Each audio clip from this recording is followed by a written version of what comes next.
Hoje nosso papo é sobre o Apache Iceberg. A gente vai se basear num vídeo bem legal lá do canal Confluent Developer, que explica o que é e por que tá todo mundo falando disso. Nossa missão aqui, então, é sacar o que é o iceberg, por que ele surgiu, sabe? Essa transição dos data warehouses para os data lakes e, claro, como a arquitetura dele funciona por baixo dos panos. Ok, vamos lá. A gente tinha os data warehouse, tudo quadradinho, aí foi para o data lake buscando flexibilidade total. E de repente percebeu que, opa, peraí, cadê a estrutura? Como é que o iceberg entra para arrumar essa casa? Exato. O iceberg aparece justamente aí. Ele é um formato de tabela aberto, sabe? Fundamental para colocar ordem nesse universo dos data lakes modernos. Nasceu para resolver dores reais que surgiram com essa evolução toda. Verdade. Relembrando rapidinho. Data Warehouse era ETL, esquema super rígido, processamento em lote, né? Tudo bem previsível. Aí vieram os Data Lakes, primeiro com Hadoop, depois armazenamento na nuvem tipo S3 e a ideia do ELT, extrair, carregar e depois transformar. Mais ágil, lidava com mais tipo de dado. Isso. Só que aquela liberdade toda no começo, aquela ideia de, esquema não importa tanto para a ingestão. Cobrou um preço, né? Pois é. Rapidinho ficou óbvio que consistência, um bom gerenciamento de esquema e até transações, tudo isso fazia falta.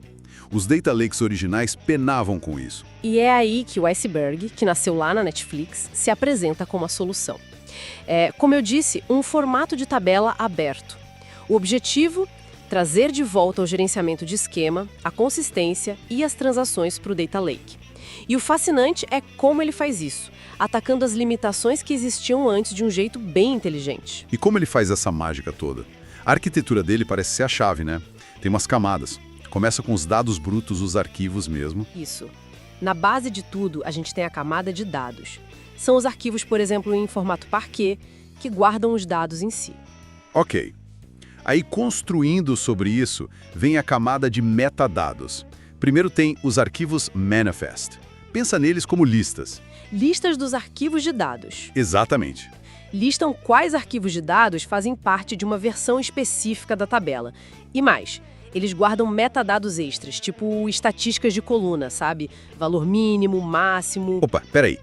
Estatísticas direto no manifesto? Isso deve dar um gás nas consultas, né? Para evitar ler coisa que não precisa. Com certeza. É uma otimização chave. Bom, aí como a gente continua escrevendo dados, novos arquivos são criados, novos manifests. Então temos a lista de manifest. Ela agrupa vários desses arquivos manifest. Entendi. Agrupa os manifests de uma vez. Isso, representam um conjunto de dados coeso daquela versão. E no topo dessa estrutura toda está o arquivo de metadados. Esse é o coração da tabela iceberg. O chefão. Tipo isso, ele aponta para a lista de manifest atual, a mais recente, e, o que é crucial, ele guarda o histórico dos snapshots anteriores. Os snapshots. Cada snapshot é como uma foto da tabela inteira, imutável, num ponto específico no tempo. Então é isso que permite o tal do time travel? Voltar para versões antigas dos dados. Nossa, isso é incrível para auditoria, para debugar, até para reverter um erro. Exato. E garante também que quem está lendo os dados sempre veja um estado consistente, mesmo que alguém esteja escrevendo ao mesmo tempo. Muda tudo para a confiabilidade no Data Lake. Perfeito. E para fechar a estrutura, tem o catálogo. Ele é bem simples, mapeia o nome que a gente usa para a tabela, tipo vendas mensais, para o local físico do arquivo de metadados atual dela. E esse catálogo pode ser trocado, né? Tipo Hive Metastore, JDBC. Sim, ele é plugável. Dá flexibilidade para integrar com o que já existe. Entendi. Faz sentido. Essa estrutura em camadas é bem pensada. Robusta, mas também focada em performance, consistência. E é bom reforçar uma coisa. A Iceberg não é um servidor, não é um banco de dados em si. É uma especificação e um conjunto de bibliotecas, em Java, Python. Então são as ferramentas tipo Spark, Flink, Trino, que usam essas bibliotecas para ler e escrever tabelas Iceberg. Exatamente. Essa abordagem de ser uma especificação aberta e bibliotecas dá uma flexibilidade enorme de integração com o ecossistema. Faz todo sentido. E como isso se encaixa no mundo de hoje, pensando em streaming de dados, que está super em alta? Olha, aí é um casamento quase perfeito. Dados que chegam via streaming, por exemplo, do Kafka, podem ser ingeridos no Data Lake usando o formato Iceberg. E aí podem ser consultados com garantias de consistência, quase como se fossem tabelas relacionais num banco de dados tradicional. O vídeo da Confluent até menciona o Tableflow deles como um exemplo disso, facilitando expor tópicos Kafka como tabelas Iceberg. Puxa, então dá para ter tipo o melhor dos dois mundos, a velocidade e a dinâmica do streaming com a confiabilidade analítica que a gente esperava mais do warehouse, só que agora direto no Data Lake. Isso é muito poderoso. E o vídeo também cita que o Iceberg lida bem com updates, deletes, upserts, operações que sempre foram um calcanhar de Aquiles nos Data Lakes, né? Sim, ele traz suporte nativo para essas operações, o que era um problemão antes.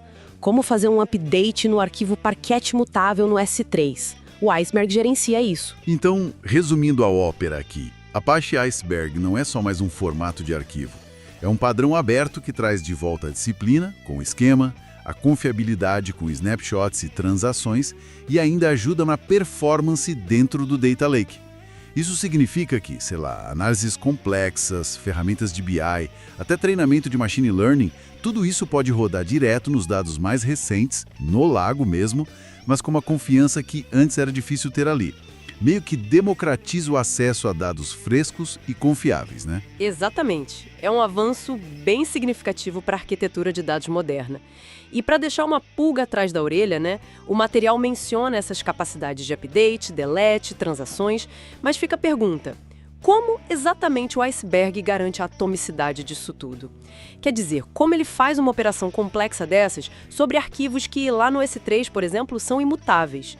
Como ele orquestra para garantir que ou a transação inteira funciona ou um nada funciona, mantendo tudo íntegro? Boa pergunta. Essa engenharia por trás para garantir a atomicidade em cima de sistemas de arquivos distribuídos e imutáveis é onde a mágica realmente acontece, né? Fica aí a curiosidade para investigar mais a fundo.